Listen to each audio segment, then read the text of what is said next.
కార్తీక మాసము 3వ సోమవారం ఈరోజు నేను నా భార్య జే రంగరాయపురం బొబ్బిలికి దగ్గరలో ఉన్న జే రంగరాయపురం ఈశ్వరాలయానికి దర్శనం చేసుకోవడానికి వచ్చాము.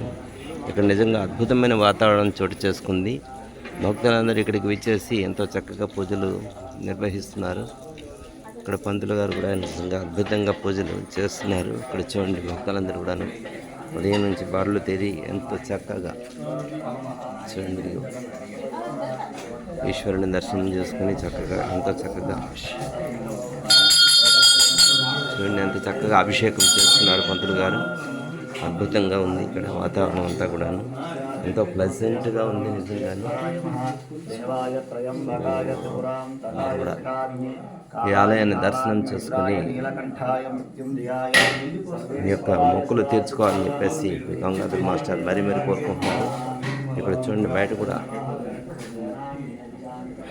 ఈశ్వరుడు కొలువై ఉన్నారు. ఇక్కడ చూడండి, ఇక్కడ తులసి కోట కూడా ఉంది. తులసి కోట దగ్గర పూజలు నిర్వహిస్తున్నారు నా భార్య. ఇక్కడ చూడండి, ధ్వజస్తంభం దగ్గర కూడా పూజలు చేస్తున్నారు అందరూ కూడాను. నిజంగా అద్భుతమైన వాతావరణం. పక్కన ఏరు కూడా ఉంది చూడండి. సో అందరూ కూడా ఈ ఆలయాన్ని దర్శనం చేసుకుని మొక్కులు చెల్లిస్తారని చెప్పేసి మీ కోరిన కోరికలు తెచ్చేటువంటి ఈశ్వరయ్య ఇక్కడ ఉన్నారని చెప్పేసి మనసారి మీకు వినవిస్తూ మీ గంగాధర్ మాస్టారు.